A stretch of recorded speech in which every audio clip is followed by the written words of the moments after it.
Thanks to you and welcome back to Console Kids Podcast. And today we are going to be talking about a couple different things. One of them being related to Arcade1up and how this summer they're hopefully going to blow us away with some new titles.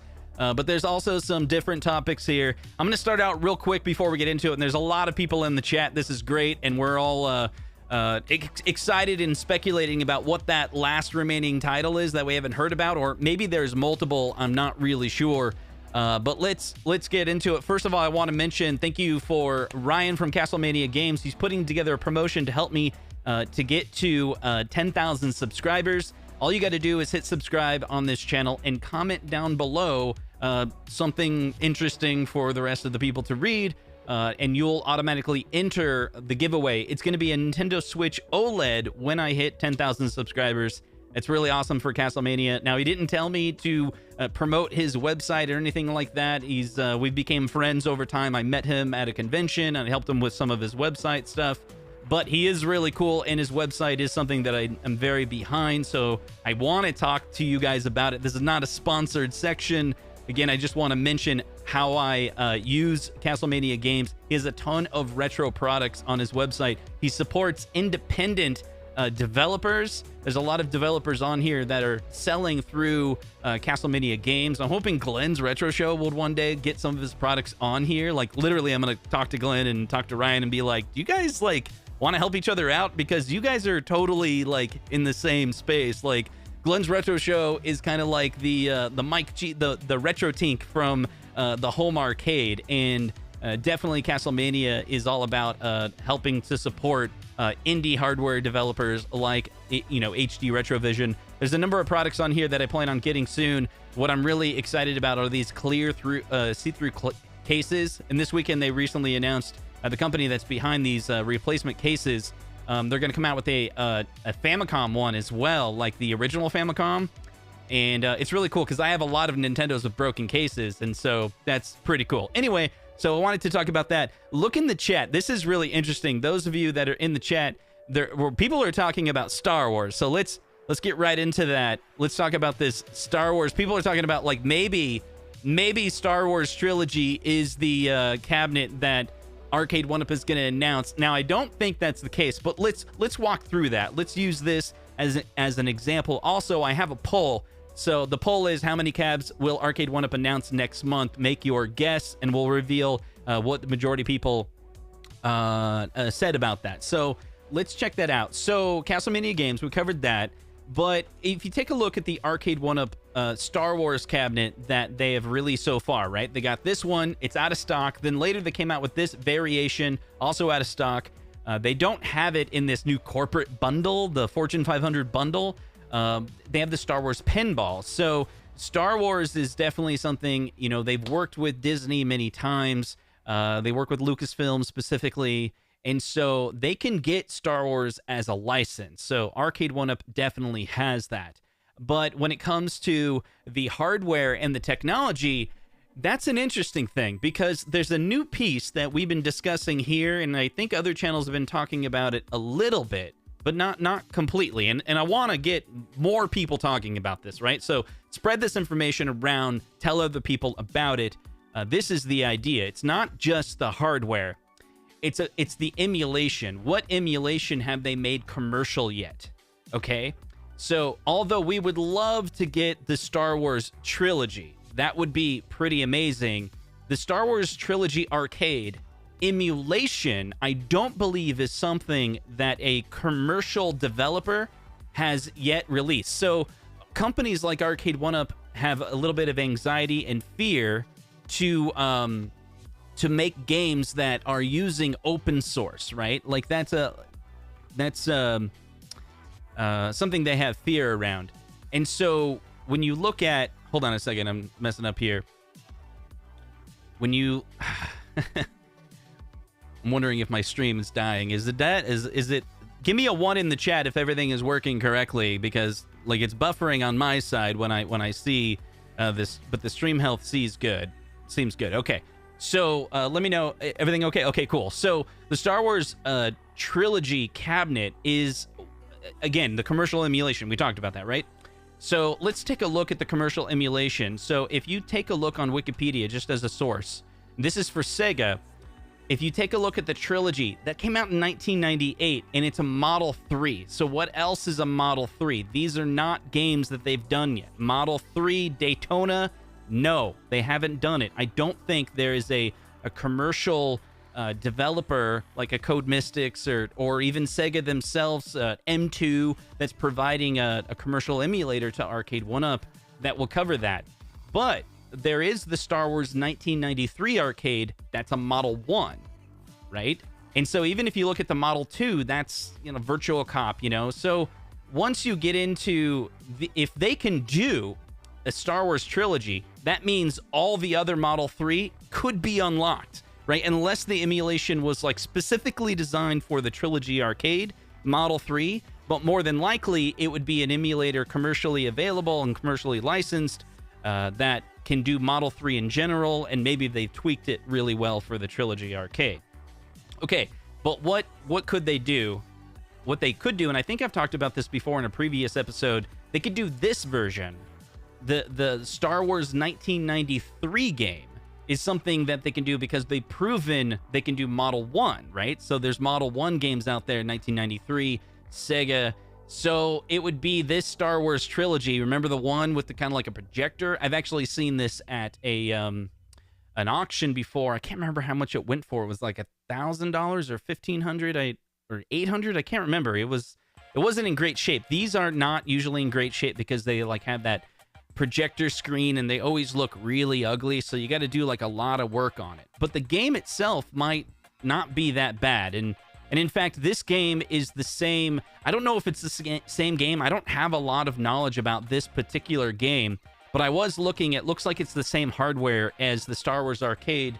Hold on a second. I just bought this, actually. I have it here.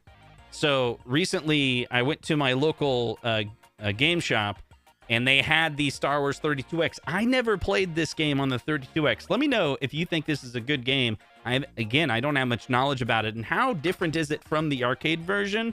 But I'm pretty excited about that because recently I bought... Hold on. Recently I bought, like, this Genesis 3, right? Which is crazy, right? This is the Genesis 3, and it's got the 32X on it with a 3D mold, so it'll actually... Let me see if I can get this to focus here. It's a 3D mold, so it can actually fit on a Genesis 3. It's not supposed to fit on a Genesis 3. It wasn't really made for it. But this has been fully RGB modded inside here by Jose Cruz. This is I got this from RetroRGB on his Whatnot stream. And so I'm pretty excited to play. So I started picking up like 32X games so I could play this like straight up. There we go. I'm not quite to the Tower of Power there, but I'll be trying out this Star Wars game pretty soon on this, hooking up to a CRT with some composite video SCART adapters that I have, or maybe use the RetroTink 5X to plug that sucker into, let me sure that doesn't fall, to an LCD screen. Something else I bought, which while we're on the topic real quick, speaking of LCD screens, I did pick up this one. If you guys check out Laser Bear has these little CRT looking monitors. Have you guys seen this? But it takes HDMI, right? And then you got like the smaller HDMI, and you got headphones. I think it's got speakers in the front there, and it's a 3D mold. And this is a high resolution, super high resolution, like a tablet monitor. Came fully assembled, ready to go. I haven't tried it out yet, but RetroRGB Bob did a video on it a few weeks ago, and I was looking at it. I was like, man, it was so good. And then the Retro Tink 5X, like you can plug that into it and get like scan lines on it. And I was thinking about it. I was super excited. I'm sorry, I'm getting off topic, but I'm really excited about this. I was gonna take like the Super Nintendo console, like the little mini, and think about it. If you have the Super Nintendo console right next to this little CRT, it'll actually look to scale. It's like you have an old school CRT, but it's a super high quality LCD. Anyway, that's pretty exciting. Let's get back on topic here. So the 32X game, I don't know. Like, I'm wondering, since it's that same era on the came out, around the same time, and it's called the Star Wars Arcade. Is it the same game? I don't really know, because Sega developed Star Wars for their Model 1 system the same arcade hardware that powered the Virtual Fighter and the Virtual Racing. Like these two titles, the graphics in Star Wars are rendered entirely using polygons. The game was released under the name Star Wars Arcade as an exclusive for the Sega 32X launch in 1994. So I don't know how much they modified it, but I haven't played this game, so I'm excited to play it. So it made me think, right?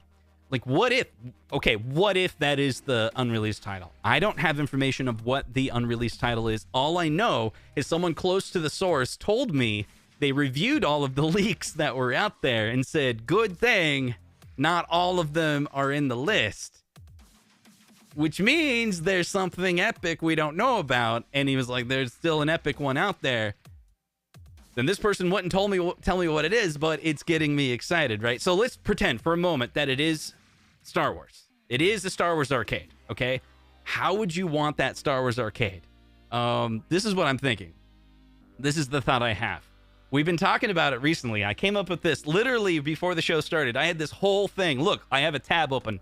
I was going to talk about Sega Sonic because I just saw Sonic 2, which was pretty cool. That's what I was going to talk about, and kind of talk about how, you know, the Sonic Arcade that's coming out is going to have console games on it. But then I started thinking, is it really an arcade? Maybe it's actually a console, but it's going to have speedrun competitions on it. Like, I don't know. But here's the thing. People in the chat were talking about, right in the beginning, early in the show, hold on a second. They were like, what about Star Wars Trilogy, right? So then I started thinking, okay, check this out. I'm pretty excited about this. What if, hold on, I'm hitting the wrong button here. Okay, what if they do both? They re-release. Get ready to hit 1 in the chat if you like this idea. They re-release the Star Wars Home Arcade. This thing has been going for like $1,500 or $2,000 on eBay. They need to re-release this, but they always got to do something special when the re-release.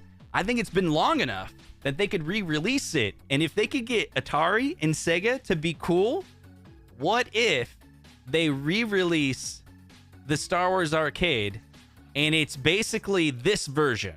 You know, I don't know what it would look like. They could come up with a different design. It has this game on it, this one game. Let's see, not the 98 version. I'm not talking about the 1998 version. It has this version. It has this marquee, the Sega Star Wars, right?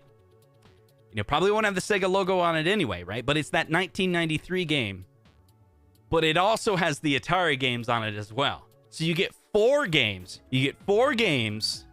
It's the Atari Trilogy. You can post your high scores to a leaderboard. And maybe they come up with good ways to be like, it's not just high score, but like, you know, how many Death Stars have you destroyed? You know, like you can come up with a couple varieties, right? But then also, not only does it have the Atari version, but it has the Sega version, you know? Like, is that possible? So with that, the question is, would that work? Because the yokes, right? So could you do the Atari yoke like this? Whereas the other version, where is it? I'm trying to see if they have a picture. You know, like, will those controls, you know, work, right? Like, so, I don't know. So, otherwise, are you just going to come out with this Star Wars Sega, but it only has one game on it? But it has, like, a flight stick on it and a shift. See, this is where it falls apart. And this is where I'm like, I don't know if they're going to do it. Because the sensible thing that makes a lot more sense is what everyone suggested in the chat. Which is, what if they come out with this version, right? So you got a flight stick on it. I don't even know if that's what it's called, but it's the Star Wars Trilogy from 1998. It looks just like that. It's the one that everyone would want, right? And like, this is the end game. The thing is this version, I just don't think it's ready. So if that's I just don't think it's that cabinet. I'm coming full circle around, but I'm saying, wouldn't it be cool if they figured out a way, right? If they figured out a way to re-release the Star Wars Atari cabinet, but threw in some other Star Wars games as well. And I was trying to figure out a way to be like, could that game somehow kind of play on that machine or something, right? Like, again, theories and speculations. This is where we're at. I'm going to look at the chat and see what else you guys came up with. And I have some other topics as well that we'll rush through. Okay. So we got a Karate Champ arcade cabinet. So that's interesting. They released before the Karate Champ, and then they redid it with Burger Time. And is that right? Was it Burger Time? Yeah, it was Burger Time, right?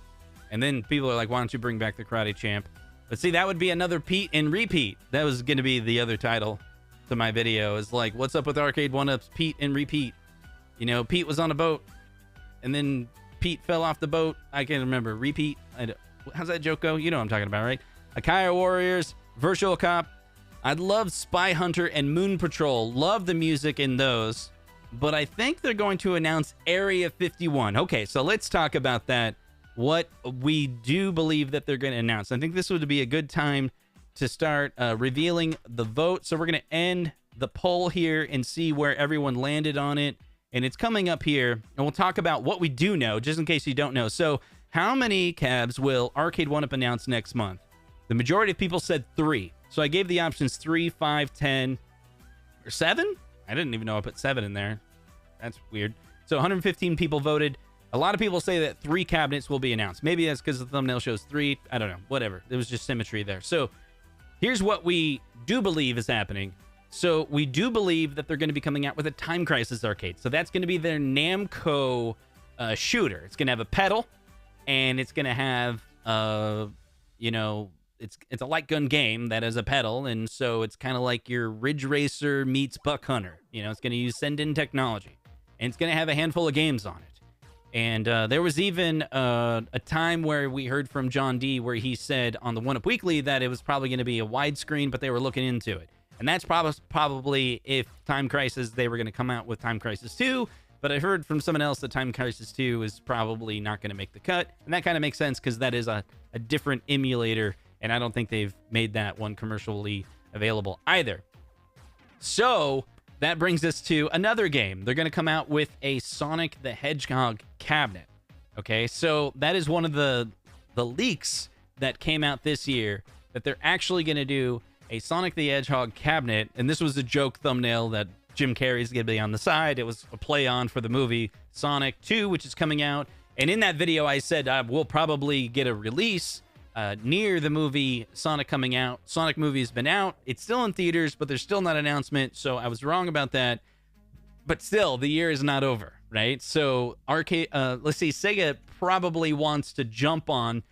Here's what I'm thinking, right? So I'm watching the movie Sonic, which I thought it was a pretty good movie. It was like 2 hours long, but it didn't feel long. It was good. I can't believe they stretched it for 2 hours, but it had a lot of scenes and segments in it, and this happened and that happened. It's a pretty good movie. If you like the first movie, you're going to like the second movie. I think the first movie, Jim Carrey was funnier in the first movie, but he definitely had some really good scenes in the second one, and there's a lot more nostalgia for Sonic 2.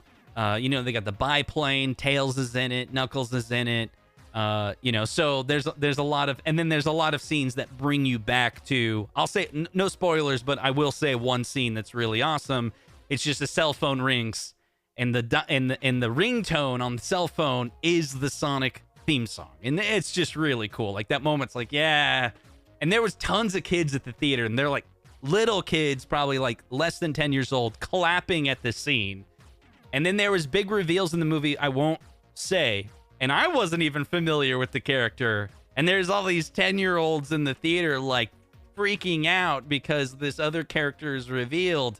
And my daughter's like, yeah. And I'm like, who's that? And I'm like, oh, right. Like, wasn't on the top of my head. But anyway, some of these kids really know they're Sonic. So it's exciting about that. So here's my point. I started thinking about it. I started thinking, we do have a Mario movie coming out. So Nintendo and Sega, their IPs are at it. I think the new Sega movie, the new Sonic movie that came out a few years ago, really showed the world that you can have a great video game movie. Because most of them are not very good, right? The Wizard, which is, I think, a great movie, also probably isn't really that good because it's confusing, but it's nostalgic, and my family loves it, and I love it, and it has a lot of, it's basically an hour and a half long Nintendo commercial. But it was really cool, and it had some great moments on it. The story is kind of weird. Like, anyway, whatever. You guys know what I mean. The Wizard is what it is. And then Super Mario Brothers, the movie, I mean, it's horrible, right? But you gotta love it because it's Super Mario Brothers, right? And you love how horrible it is. I love riff tracks, So I love watching movies with the Mystery Science Theater 3000 guys on it, and they have riff tracks on basically every movie that I'm talking about right now, and that makes the movies so much more enjoyable, especially if they're horrible. Street Fighter, the movie sucks, but it's a little better with riff tracks. Okay, so I was thinking about it. Sega's probably like, yes, we want to push more Sonic. That's why they got Sonic Origins coming out. And then we heard the leak that a Sonic Arcade1up is coming out. It's probably something that Sega wants Arcade1up to do. They're probably like gatekeeping some other games. Maybe the Star Wars Sega Trilogy game. They're like, sure, give us a Sonic arcade, and then we'll give you the Star Wars later. And they're like, but there really wasn't a Sonic arcade that was popular in the market that we're going after. You really want us to put console games on an arcade? And Sega's like, yeah, that's what we want. We want you to do that. And we want you to make it where you can compete in those games with, get this, right? A leaderboard, but with consoles in these games, it's all about speed runs, right? So evidently it's going to have all these speed runs in it where you can compete. And I think that's kind of cool. I love speed runs. Basically, the only time I ever watch anything on Twitch, it's because of retro video game speedruns. I love watching Mario speedruns. Those are my favorite. There's some people that are doing some incredible things on the Mario speedruns. And then Mike Tyson's Punch-Out is really, really good. Sinister One is my favorite Twitch streamer. I've watched so much of Sinister One doing blindfolds of Mike Tyson's Punch-Out. Pretty incredible stuff. So I love it, but I just don't think it has a place with Arcade1up. They're trying to jump in on that, and I get it. Maybe that's their twist. They're like, look, Sega, we'll do it, but, you know, we got to put a twist on it, so we'll put speedruns in it. Whatever. So, Time Crisis, Sonic, what else? What else we got? We got NFL Blitz. So, there's a big, strong rumor that NFL Blitz is coming out this year, and it's been teased and touted and for years, and this is what it's going to be like. This is what I believe it's going to be like. It's going to be NFL Blitz. It will have the NFL logo on it, and it will happen. And it will be online, and you'll be able to play against other people. And this will be the first time that you take an old retro video game like NFL Blitz. I mean, basically, it's NBA Jam, right? So imagine NBA Jam, but then swap out NFL Blitz. You can play against other people, and it's totally going to be Code Mystics. And the difficulty is that game was very precise. And when you're playing online, you need a little bit of give for that net play to be able to do its calculations and rollbacks. And I think they spent a lot of time getting that just right. You know, couldn't have it any other way. So we'll probably get NFL Blitz, and it'll probably be announced. And here's the other thing. When we go to these announcements that we're probably going to hear in the next month, we're probably going to hear all of the announcements for the entire year. Except for every year, Arcade1up holds back 1 or 2 surprise cabinets at the end of the year. And a lot of you have probably been saying, like, wait, we don't even have a Mortal Kombat 1 out yet. And that's Mortal Kombat 2, I'm sorry, with the Mortal Kombat 1 artwork, right? Let's take a look at that. And it's true. It's very fair when you take a look at Arcade1up's website. But I noticed something. I noticed something interesting. And this is more evidence. You know, we've heard every year they always come out in June with a new set of games. Summer of Gaming. It's going to be no different this year. I've heard people close to the source say that, you know, this in June, it's new titles, announcements are coming, right? Go look at their website. Notice this. This is a change. They're only marketing 2 things right now. Right here. Boom. Dragon's Lair. This is it. They usually have a lot more. Then you scroll down, you got NBA Jam, you got Dragon's Lair, you got Golden Tee. Those are their new stuff. This is all the new stuff's coming out. Here's things that are shipping. We all know about this. But where is the Mortal Kombat? It's no longer being marketed on their front page. Why? Because they're going to remarket it again in June when it all comes out again. When they... It's almost like they get an ability to announce it again, right? So I think we're going to see on the front page, because it's cabinets that are not yet out yet, right? They've done this before. So you have to do a search for Mortal Kombat, and only after then you scroll down and you're like, where is it? There it is, finally. There's the Legacy. Okay. So obviously this is actually what I'm more excited about now. If you take a look at Arcade1up's website, the Golden Tee, I did a video recently about the Shack and how I'm not really interested in that. But then you have the Golden Tee arcade here. And I have talked to a couple people about this, and you can see the viewing angle's not that great. I did do some more tests on this, and this is interesting. If you lean, let's say this is the cabinet, if you lean it all the way like that, like literally like where the Golden Tee is almost falling over. If you make it where the Golden Tee is almost falling over and you look at that screen, it looks good. In that one scenario, you look around, it looks good. And I have seen on forums, and P-Dubs reached out to me, and he was like, look, I didn't believe it, but he took apart the screen of the Golden Tee, compared it to the arcade. I looked at the model of my arcade. Evidently, the models are exactly the same. But while we're on that topic, it just sucks in the Golden Tee configuration. The Golden Tee configuration is, and I was talking to B-Kong, right? Yeah, lean it. B-Kong was talking about this earlier. We were saying, like, he gave some very practical feedback on it, and I thought it was really good. He was like, he's in the chat. Maybe it's because the Golden Tee game is like green in the way it is, and then it's lean back. You throw all of that together, right? You put that all together, and it just makes the Golden Tee just a very sour experience, right? And maybe I'm wrong. I was trying to apply the Golden Tee experience that I've had, which has been negative related to the screen. Trackball, didn't see a problem with it. It might be because I'm not very good at the game, so I'm not good enough to know. But I'd hit this really hard, and if I want it to go 300 yards, it'll go 300 yards. If I want it to go 100 yards, because I don't push as much, it'll only go 100 yards. So unless, again, I don't have a lot of gameplay experience with Golden Tee, so I'm not an expert. An expert may come in and be like, yeah, it can't do this X, Y, and Z thing. I don't know. I press these left and right buttons, then I can rotate, and I can kind of spin at an angle, and I check the wind, and I kind of go against it, and I can play the game. Trackball for me, no issues. The screen's just irritating. But when you take a look at the NBA Jam, I'm trying to catch you up here because giving you my excitement for the new releases are all related to the XL, and we'll get to this point. You take a look at this picture here, the quality of the screen doesn't look very good. And B was like, look, NBA Jam in person didn't look bad. You know, like, yeah, you get it when you look at it from an extreme angle. It looks ghosty, but you didn't notice it in person.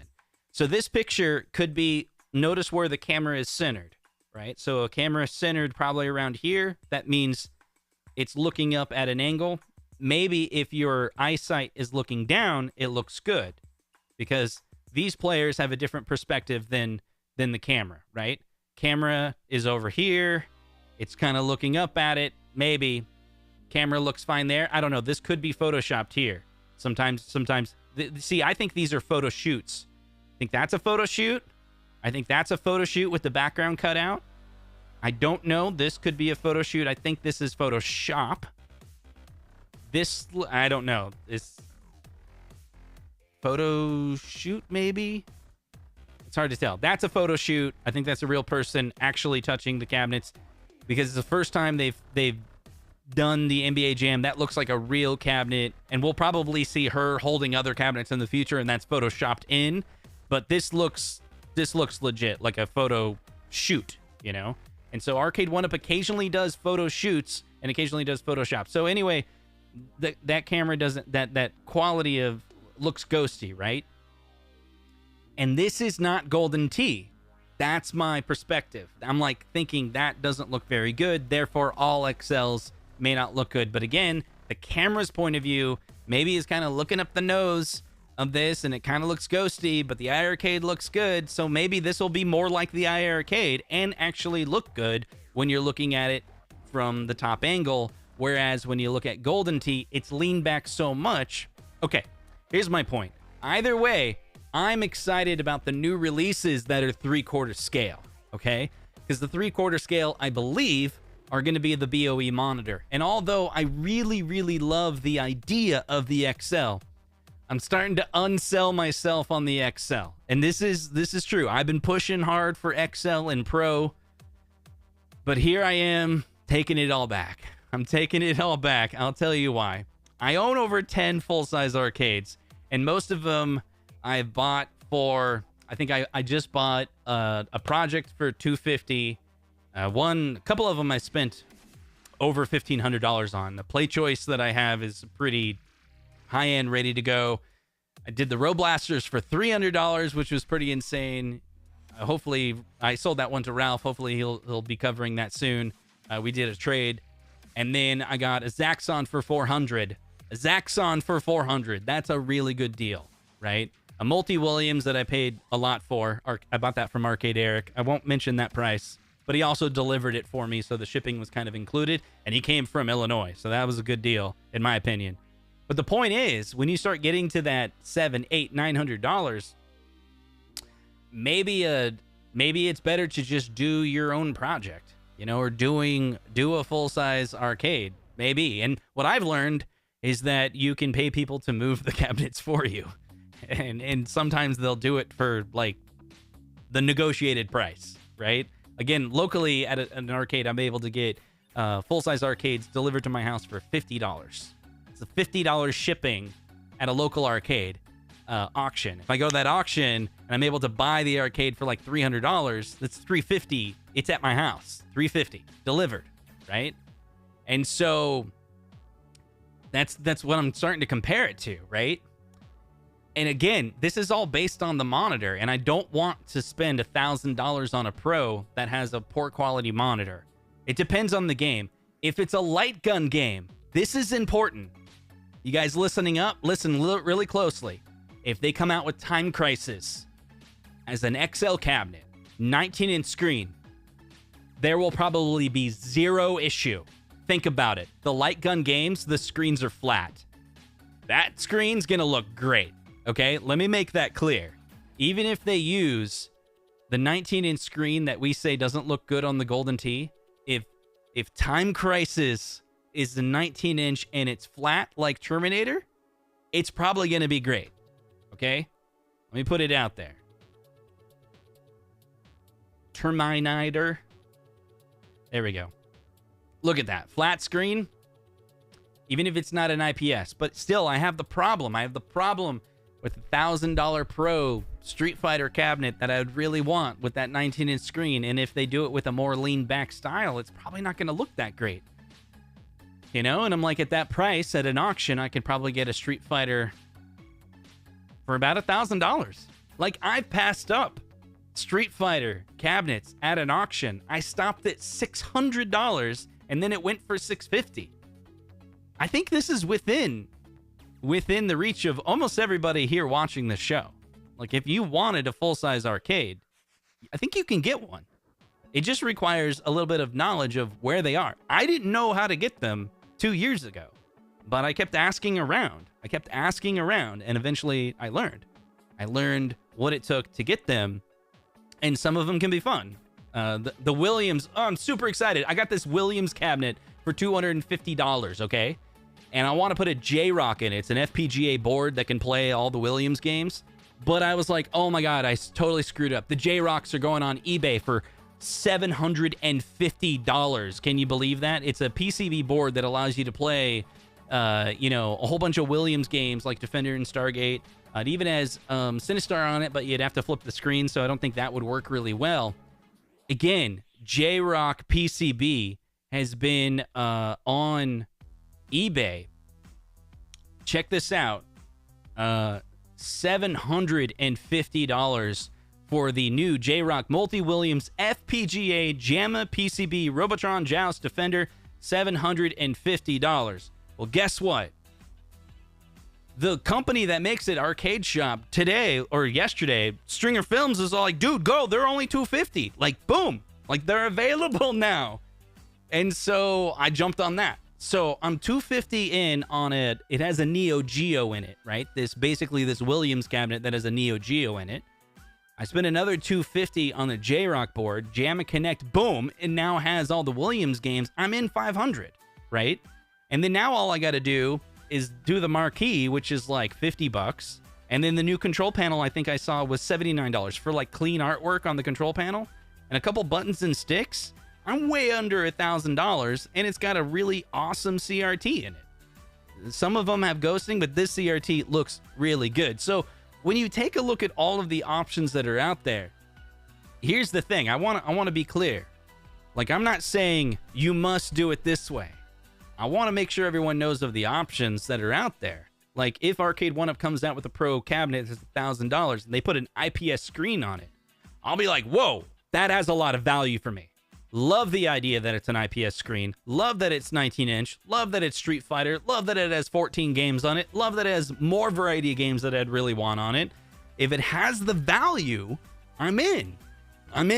But if it doesn't have the value, I have to be out.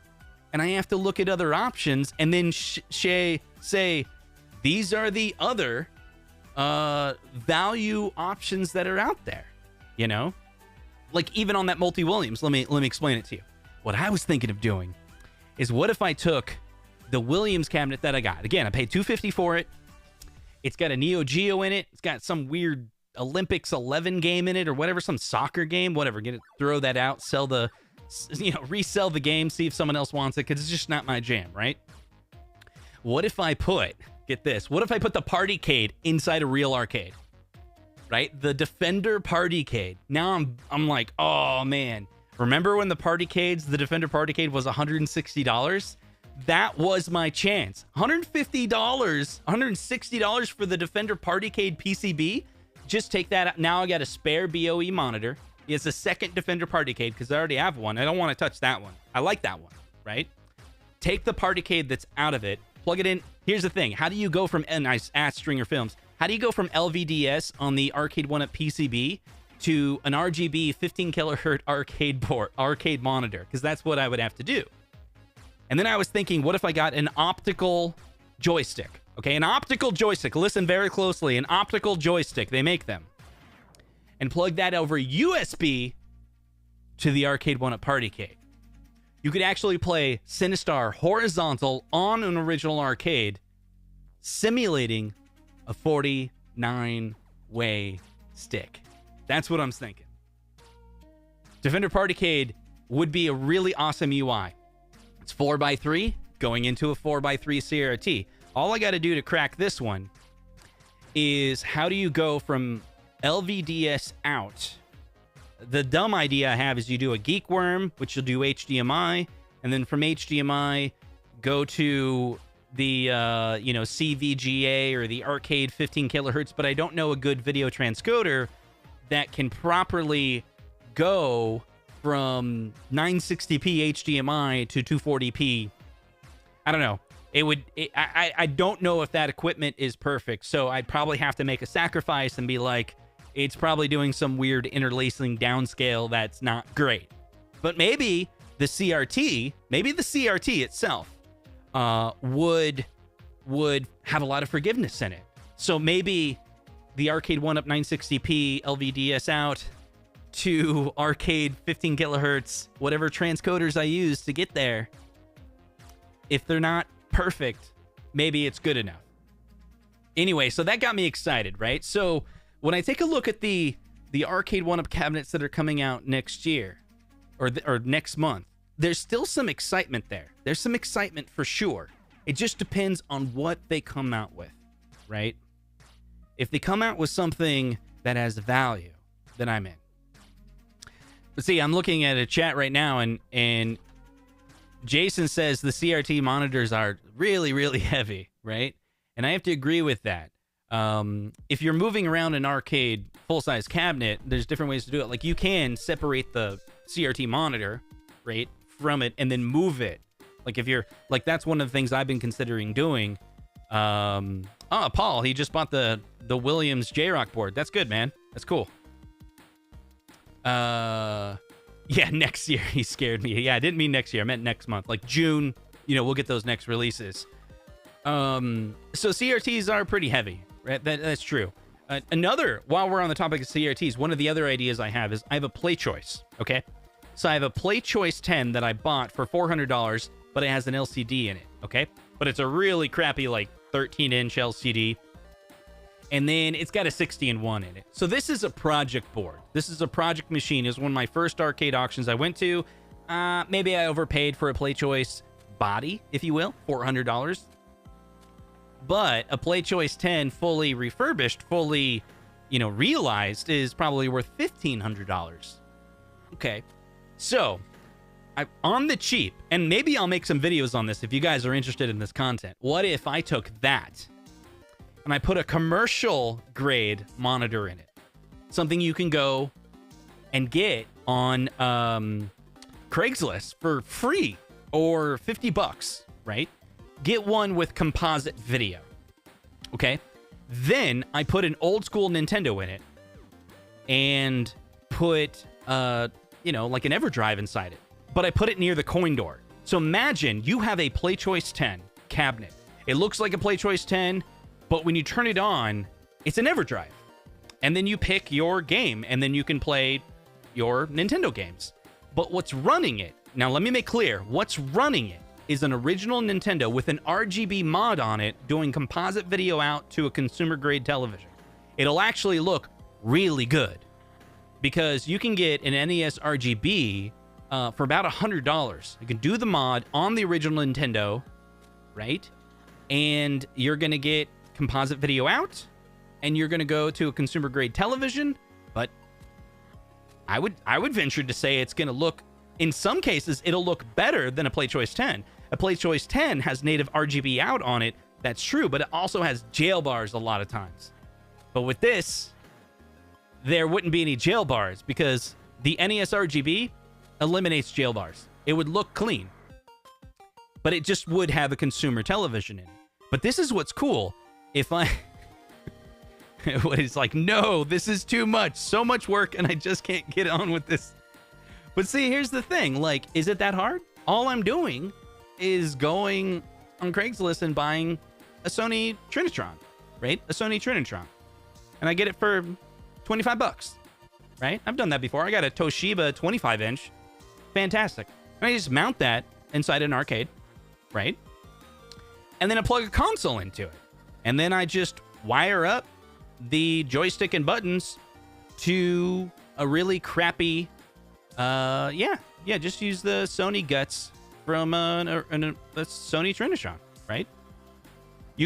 I could just put a 4x3 LCD in. I did think of that as well. So I have like two Dell monitors, the two 4x3 monitors that are the 20-inch. I could just, you know what, you guys, you think it's better? Let's do a vote. What would be better? Let's see. So let's do another, create a poll. PlayChoice 10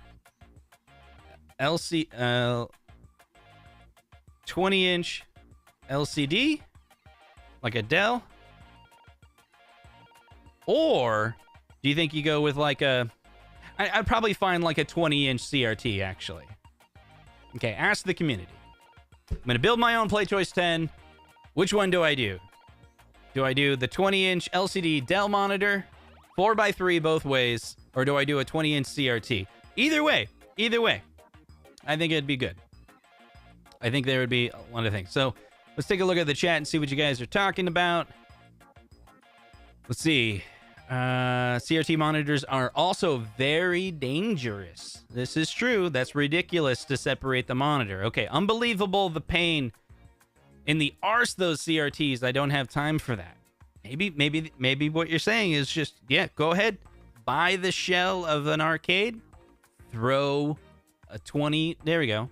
I would love to mod the monitor of the Big Blue to a 24-inch just to feel it's feeling a big. So that's cool. But most 24-inch monitors are not 4x3. They're 16x9. So if you are looking for a large monitor, just make sure the 24-inch is not a 16x9. Because if you plug Big Blue in it, then you're going to have black bars in the bottom and top. Yeah. No, sides. The sides, right? As good as the Defender Partycade, I really want to see an online play after playing real retro arcade games online with my iArcade, Online Gauntlet, Joust, Wizard of War, and boom, take my money. I'm looking to start, let's see. I'm looking to start exploring putting the Unico 19-inch in all of my 3/4 Arcade1ups. It could be a way to go, especially shots for everyone aspect ratio. Funny Kongs. Let's see, Hap. Used to sell 4x3 25-inch LCDs. Not sure if they still do. So Unico says that they're coming out with a 26-inch 4x3 monitor. Okay, so let's see. I'm going to end this poll. 69% say just go with a Dell monitor. All right. Yeah, I'll do it. I'll do it. I'll do it. I'm going to do my PlayChoice 10. I already have the Dell monitor. Actually, I could do it with an HDMI mod kit because I still have a handful of those NES HDMI. I want to do a front loader. And then, I don't know if you guys have ever seen this, but some of the, if you're familiar with this, what is it called? It's a really crappy name for it. What is it called? It's the blinking light win. You guys hit a 1 in the chat or a 0. 0 is no, 1 is yes. Have you guys ever heard of a blinking light win? Give me a 0 if you've never heard of a blinking light win. 1 if you have. So I have about, I want to say 3 of these. I think I have 3 of them in stock. So a blinking light win, again, why it's called a blinking light win, the BLW, it's not very good name, but this is an awesome mod. So check out arcadeworks.net. He comes in stock from time to time. I picked him up about a year ago, and he goes out of stock for a while. So this is a very easy mod that you can do for your original console, your NES, and you take out the, you essentially take out the, what do you call it? Where you, the cartridge slot, and you replace it with this one. It makes it so your cartridges are actually going to go in flat from now on. You don't ever push them down. See, the problem with the NES is that edge connector is not meant for the game to bend like this. And over time, that's why the light is blinking red. It's because it didn't get good connectivity. And then you blow on it. Blowing the dust off doesn't do anything because, I mean, kind of does something, but the real issue is just a really crappy edge connector inside the original NES. That's why every NES after that goes into the top, right? They're like, screw it. We don't need to look like a VCR anymore. Anyway, the blinking light win is really cool. So I have a couple of those. So I'll take a Nintendo blinking light win, probably an NES RGB, output component. No, I can't do component. I think I'll do an HDMI. I'll do HDMI out to the Dell monitor. Boom. I just redid the play choice. Now I have 2 play choices, but here's the thing. This entire mod that I'm talking about doing, the whole reason to do it is I got it for $400 and I put a couple $100s in it and then I would sell it at auction. I just don't know if at an auction people will be like, whoa, a play choice with a Dell monitor in it and a Nintendo. So maybe they'll think it's clever and be like, wow, it doesn't have the $500 NES. That's the other thing. If I invest more money into it, those stupid PlayChoice 10 boards are expensive. They're expensive. See, there you go. Viesel's like, see, if you plan to auction it off, you need the CRT. And then I was like, could I? Yeah. Well, you know what? Here's the thing. This is what I'm gonna do. This is good. You never know until you try. That's a good point, Ralphie. I might as well start with the Dell, right? I already have it. So I'll see how it goes. I could always upgrade it to a CRT, right? And I actually do have a spare arcade monitor. So it's possible that I could do the arcade monitor. Okay. So we're going to switch topics. Actually, we'll see. That's why I left my top off my NES, and every now and then I have to fix the pins. Yep, that's right. So the CRTs would have the scan lines, though. There you go. Blowing always works. Have you ever tried this? Don't blow on it. Just take the card out and plug it in over and over and over again, and then hit power, because that'll work too. So does blowing really work? Use the electric cleaner. It works like a charm. Yeah, you could use an eraser. You can take the game apart. If it really, I mean, look, if cartridges are dirty, cartridges are dirty. But a lot of times it's the connectivity. But like with a blinking light win, like you just basically the issue goes away completely. Like it's just beautiful. I want to talk about something else real quick. So I'm taking a trip to Seattle tomorrow, and I'm going to be on a flight, got a layover. What do I bring? I'm going to give you some options here in the chat. Should we vote on it? Okay. So I got the analog pocket, and I got an EverDrive for it. Do I play this on the plane? But I have fear. It's only a $200 handheld, but the quality of it is really, really good. but they're completely out of stock, right? Like, I'm afraid like this is, I'm gonna break it, right? I don't have a case for it, you know, like, so I'm not really sure about the Analog Pocket. Okay.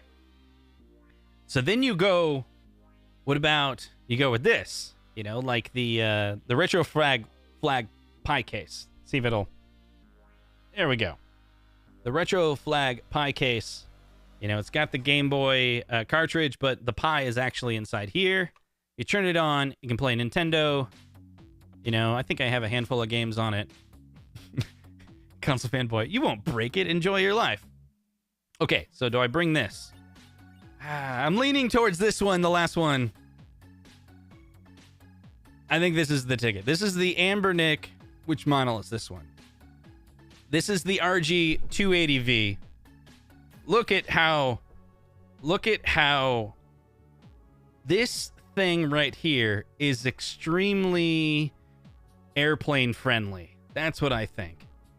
Let me see if I can do my best nostalgia impression. Here we go. In this video, we're going to be talking about the Ambernick RG280V right after this.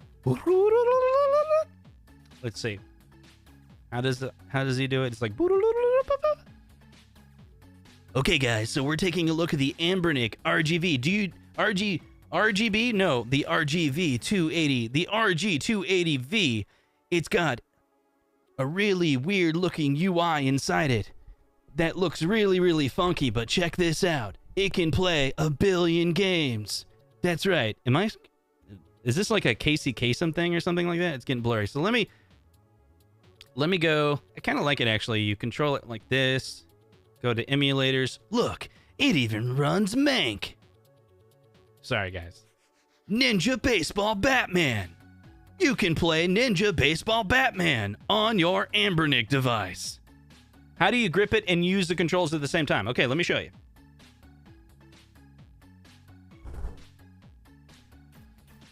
I'm not good at this camera stuff. See, I need an overhead. That's it. I'm buying another camera. You have to say, in this video. Okay. In this video, we're taking a look at the Ambernick XYZWVRT HYV. Look at this. Look at how beautiful that screen is. That screen looks so good. The ROM is okay. We're going to play the Ambernick. Look, winners don't do drugs, according to the FBI. But we do steal all the games, which, by the way, the FBI would not be happy with. And you can play this on an airplane, and it can stay inside your pocket. That's right, you can play the Ninja Baseball Batman right now, act now, and get the Ambernick handheld controller. This video is completely not sponsored by Ambernick. They did not send this for review at all, and Just is not practicing his nostalgia voice at all.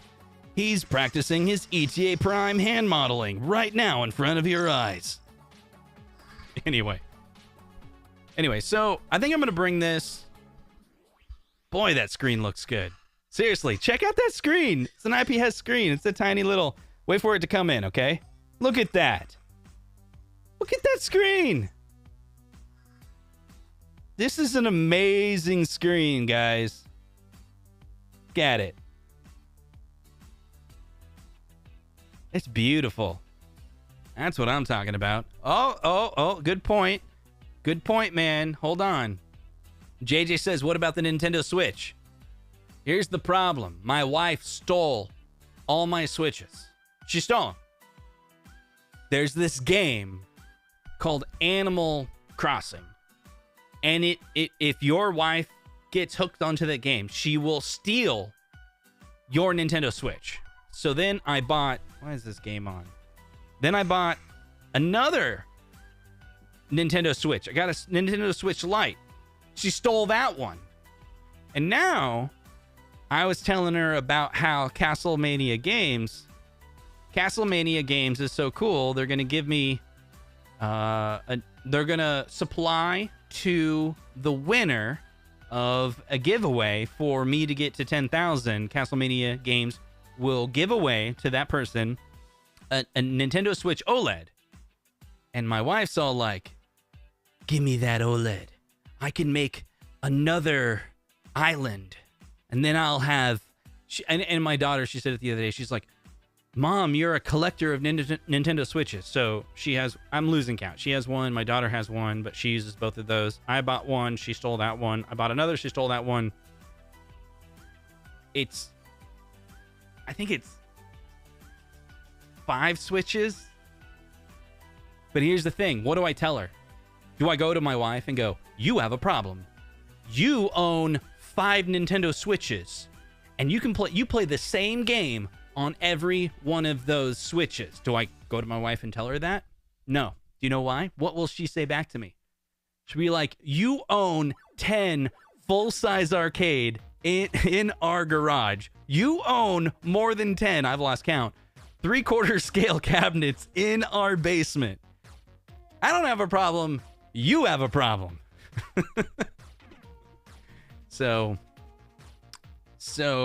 that's where I'm at. So then I bought an Xbox because Xbox doesn't have Animal Crossing on it. What are you saying? K-Lig says, keep buying a Switch. It's a great system. Yeah, exactly. How many do you have? Don't go there.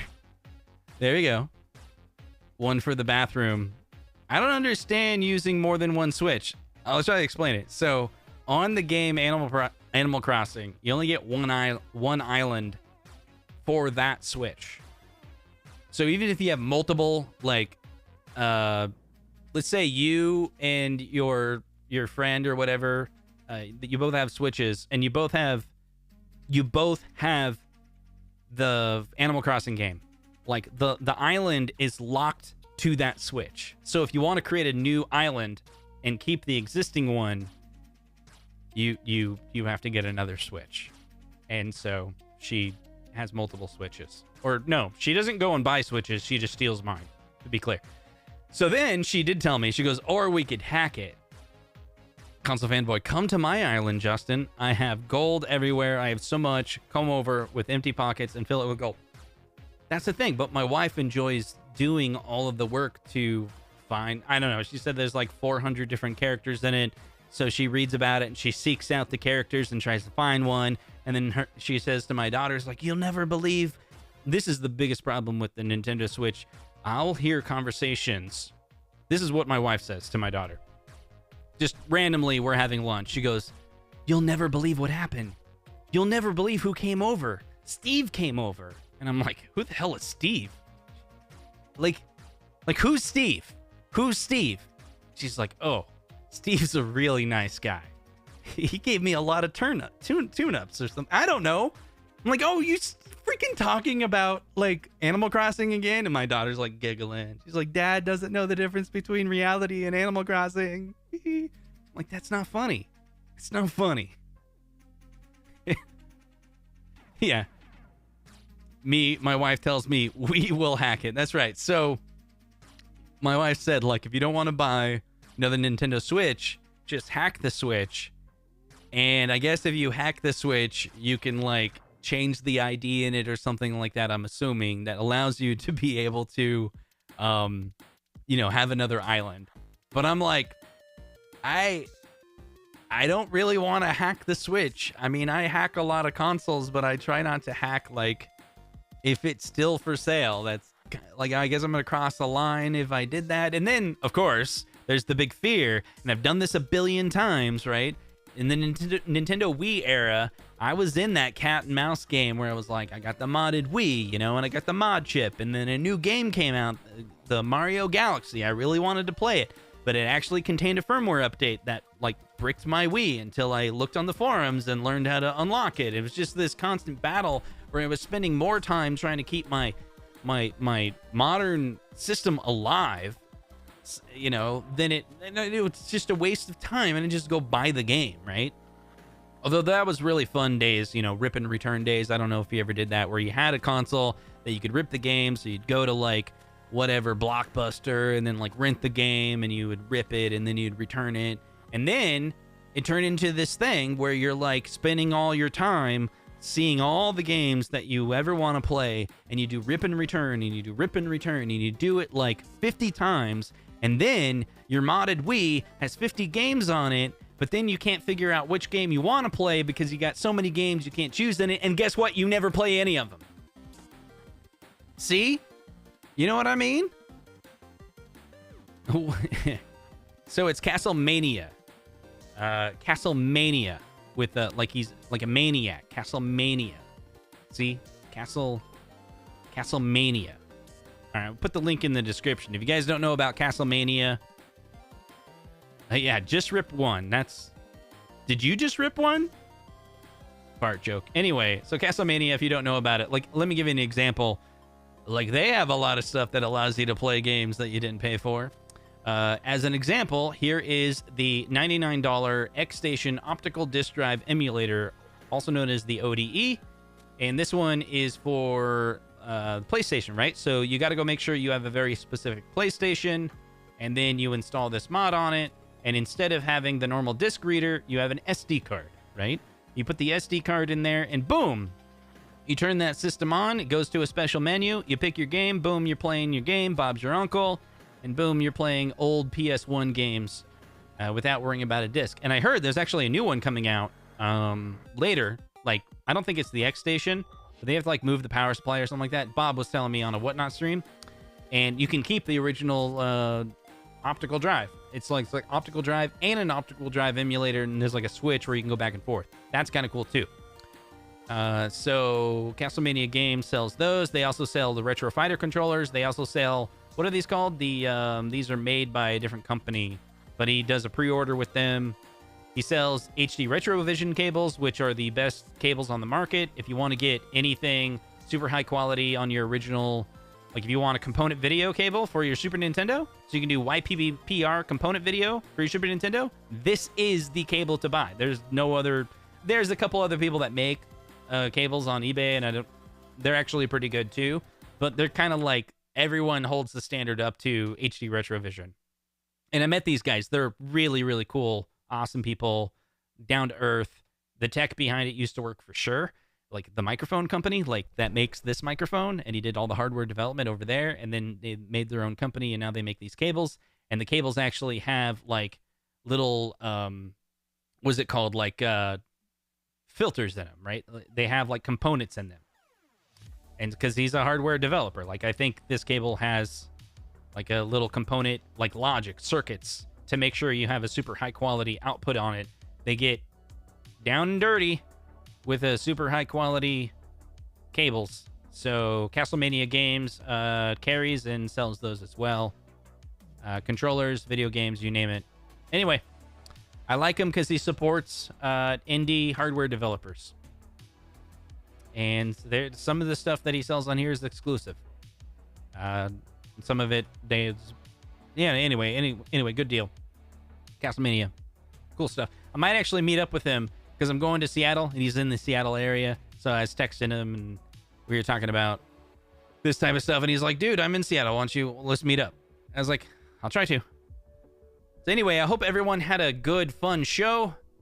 And, yeah, happy Mother's Day to everyone. Hope you guys give everyone a big hug and your family. Thank you drinking today, Justin. I'm not drinking anything. Like, literally, I have nothing. My lips are chapped now. I am out of alcohol completely out of alcohol, and I think I take breaks, from time to time where I'm drinking. And I typically only drink, when I do drink, it's like a whiskey shot or two on the rocks, maybe mixed with Dr. Pepper once a week, and it became during the show recently, and worked out pretty good. Try to keep a balanced diet when it comes to those type of things, because, as you guys know, I'm a collector, which means collectors can get addicted. Definitely get addicted to alcohol if I didn't watch myself. So, but I do pretty good at keeping it pretty balanced. I know my limits. I don't go beyond it. So anyway, I don't know if I'll be producing any content this next week. If I do, it'll be probably low quality, because I'm not bringing in any of my equipment. I'll be up in Saddle for a week for work. Maybe in the evenings I'll do a live stream. Maybe if I have the time. Dude, I'm really excited because I'm going to meet up with a lot of the coworkers that I haven't met recently, but I've been working them for like 2 years. A lot of them are around my same age, and they're really into, we joke around about Sega Genesis, Super Nintendo, arcade games all the time. And in fact, one was saying, where we're staying just down the street is a pinball museum. And he's like, we'll probably go there as a activity. And like, they probably don't even know that like I have a podcast, or some of them do, but a lot of them don't know that how big into retro gaming that I am. So it just so happens that that's something that they're interested in doing. Yeah, I've been thinking about reaching out to Jeff because he's in Seattle. I'll reach out to him and let him know that, hey, I'll be there next week. If I can, basically, I'm going to be downtown. I won't have a car. You know, I'm going to Uber from the airport, and it's full work days. And then all the people that I'm working with are also traveling. So we're probably going to do, like, you know, business dinners all week. So it's possible that I'll be able to hang out with some people, but it's also possible that I'll just be busy working with coworkers. I'll just see if there's a night that we can kind of get away. And anyway, so thank you so much for hanging out with me this podcast. I hope you enjoyed the radical, we went all over the place. I love doing all over the place podcasts. If you do too, comment down below. Let me know what your favorite subject is. Obviously, right now things are a little bit dry with Arcade1up content, and so I want to just go wherever and just talk about whatever I want to talk about when I want to talk about it. Just whatever, you know, because I think this is me. This is what I talked about tonight, what I wanted to talk about, and we went all over the place.